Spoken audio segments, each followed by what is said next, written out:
Blue. It represents the availability of unmuddled water. It is an indication of clear, safe skies. To us, it means little, as clean water is extracted from faucets, not lakes. We have shelter to rival even the mightiest of storm. However, to our ancient ancestors, the color blue was a lifeline. This is still an echo in ourselves today. If we see the color, it awakens an urge to plan ahead, to think logically. We know we can survive at least a little longer, so now what do we do? Unfortunately, blue is not the only color to adhere itself to us. For when there is a source of water, there is red. Red is the bloody carcass, attracting scavengers to your location. Red is the fierceness of the predator that shares your source of water. So what can you do? You can fight or take flight. Red inhibits long-term planning and makes you more alert. It also makes you more easy to anger. And anger generally leads to violence, which brings us to the topic of this video. Columbia City is a rather low-key part of Seattle. It has few crimes and seems to be out of the way, but it does have crimes, specifically violent ones, so I feel it worth comparing to other parts of the city. Specifically, I've chosen 9 other areas: Greenwood, the East International District, the West International District, the University District, South Park, Northgate, Lake City, Fremont, and Queen Anne. The crimes that these areas will be judged against are aggravated assault, theft, rape, and homicide. Now that the monotonous portion is out of the way, let's get started, shall we?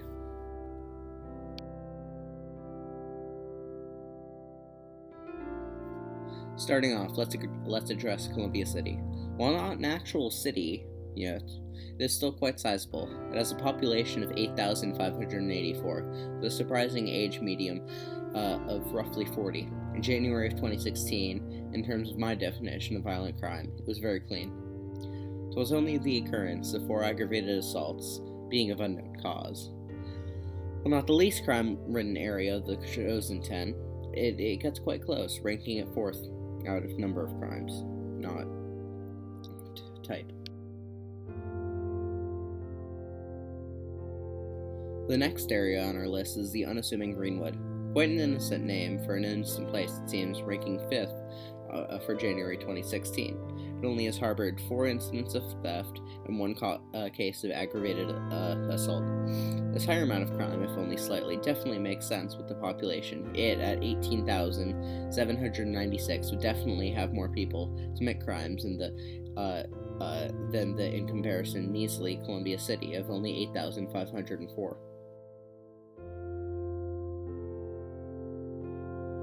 I bet now that you would like to see the champion. Which area, out of my 10, deserves first place? Well, to do that, we must venture out into the world. Literally, the Eastern International District is the safest of the random areas I chose. Hell, with that amount of safety, it could rival the likes of a Stock Kids TV show town. Thank you, ladies and gentlemen.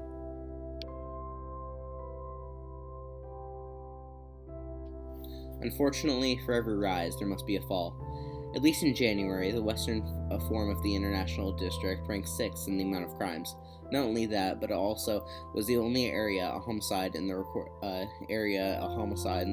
span of time.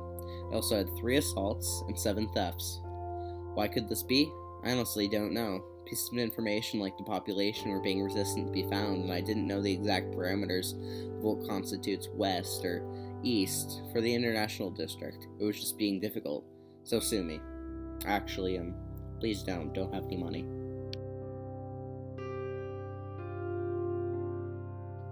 Does anyone remember those hangovers in class, that cramming for important exams? Well, I don't. I've never been to college. Oh, I accidentally spoiled that one. Well, anyway, the University District of Seattle has a surprisingly high amount of violent crime, ranking both 8th and 9th, as it ties with one other. It also has one of the few instances of rape in January, along with a staggering 8 assaults and 3 thefts. Hardworking adults trying to succeed in life, am I right? That wasn't funny.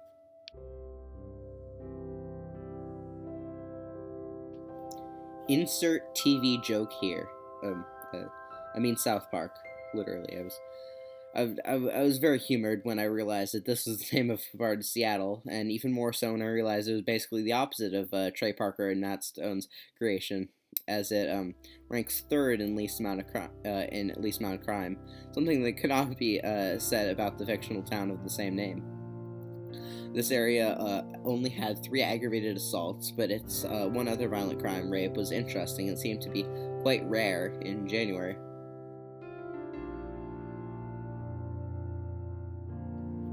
So far we have seen some good examples of the good and the ugly, but what about the bad? Which area ranked 10th or the worst? It would seem that dishonor goes to Northgate. However, this will only barely work. In this ranking system, remember, areas are rated on how many instances of violent crime there are, not the type. So while Northgate had an astronomical 8 assaults and 9 instances of theft, it only had those relatively mundane crimes. Nothing like homicide or rape, so Northgate would only be worse on this list.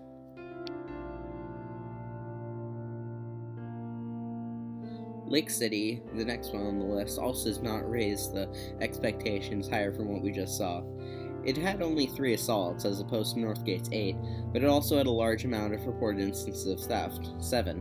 While still not higher than Northgate's 10, it still came close.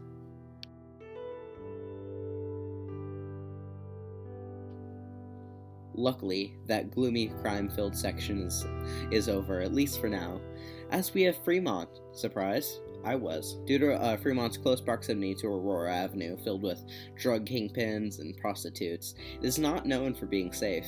Yet, here with only one theft and 2 assaults, it seems to directly contradict whatever assumptions people had about it. And people said that areas couldn't be hipsters.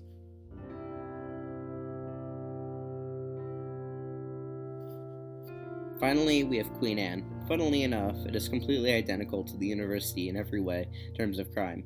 Queen Anne, too, has 1 case of rape, 3 thefts, and 8 assaults, which makes it also tie for 8th and 9th, just like the university. I don't have much other than that, but I just wanted to put that to light. I found it was interesting.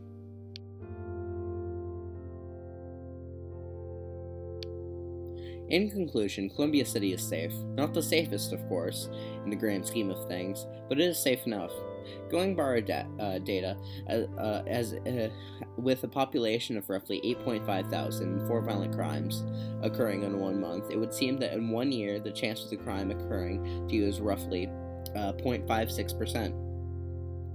If you live your whole life there, and the average age of everyone there is 40, then your chances are still insanely good at 22%. May not seem very desirable, but it still means that in 40 years, you have less than a quarter of a chance of you being a victim of only 1 crime.